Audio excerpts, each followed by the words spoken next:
এই জাতি রাসূলের আসল সুন্নাহ ত্যাগ করেছে, অর্থাৎ এই জমিনে জিহাদ করে আল্লাহর দ্বীন প্রতিষ্ঠার সুন্নাহ। দাড়ি, টুপি, মিসওয়াক, পাগড়ি এরা সুন্নাহ সাব্যস্ত করেছে। এগুলা রাসূলুল্লাহর ব্যক্তিগত অভ্যাস, অনভ্যাস, এগুলা তার আদত।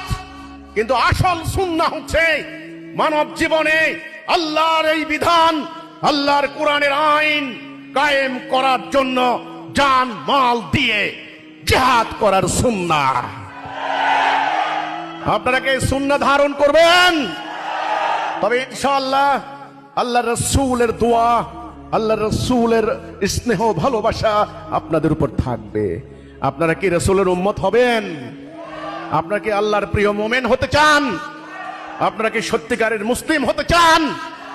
তবে আসুন, হিজবুত তাওহীদ আপনাকে নিঃশর্তভাবে মুমিন হওয়ার ডাক দিচ্ছে, উম্মতে মুহাম্মদী হওয়ার ডাক দিচ্ছে, মুসলিম হওয়ার ডাক দিচ্ছে।